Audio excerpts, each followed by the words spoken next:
Lontara si Dendreng. Kisah orang pertama menemukan si Dendreng.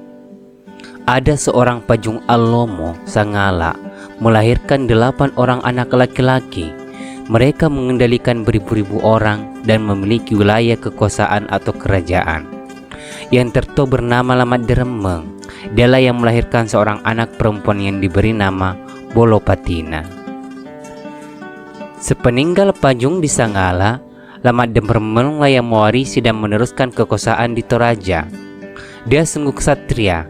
Dikalahkan semua raja memusuhinya di Toraja, termasuk ketujuh saudara laki-lakinya tadi, dibuat bertekuk lutut kepadanya akibat perbuatan kesaliman Lamat Deremeng tersebut. Sebaliknya, sang adik yang 7 orang itu tidaklah sampai tega membunuh kakak kandungnya. Berbeda dengan sang kakak, demikian tega menghabisi nyawa dan sekaligus merampas wilayah kerajaan adik-adiknya.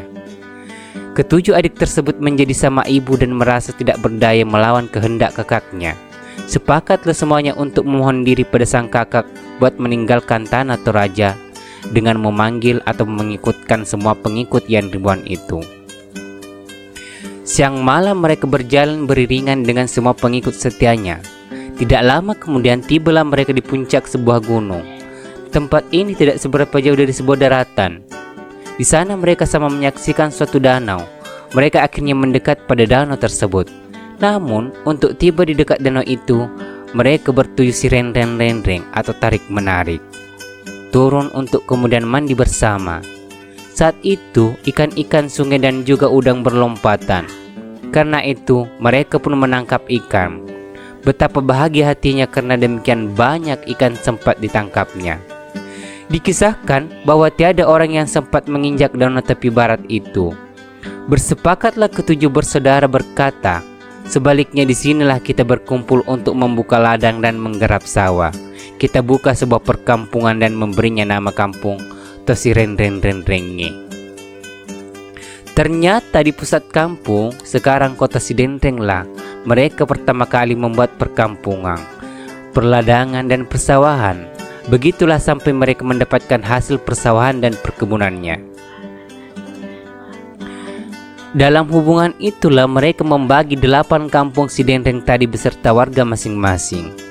Akhirnya, baik usaha perkebunan maupun persawahan mereka menjadi berhasil. Begitulah pula ternak kerbaunya dari Toraja itu telah berkembang biak. Keberhasilannya itu akhirnya tercium oleh sang kakak di Toraja.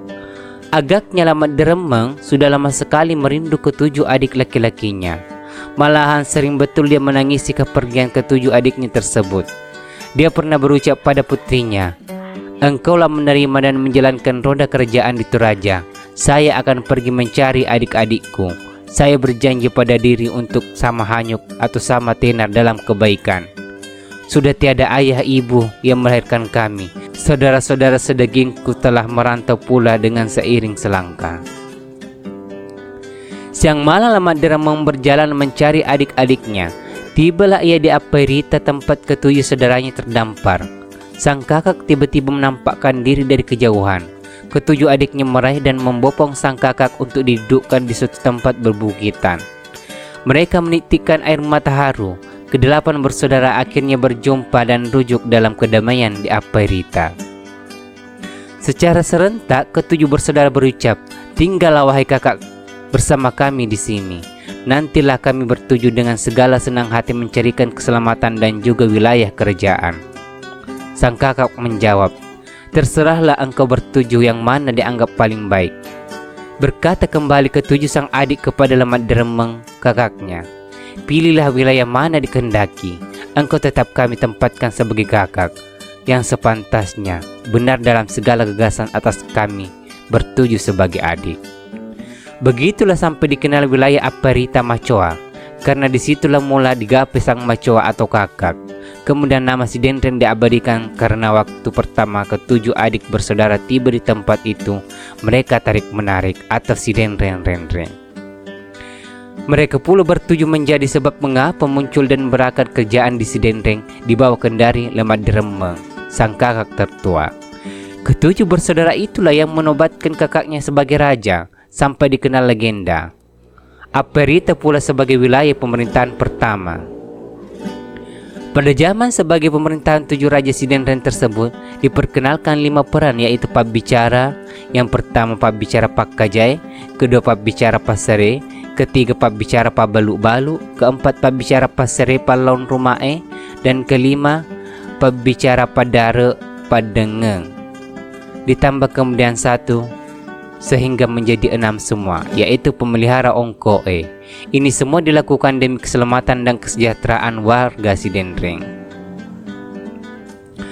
Selain itu, mereka yang pertama meletakkan adat sehingga menjadi semakin agung rajanya, makin mulia atau sakral adatnya, dan makin setia pada adatnya.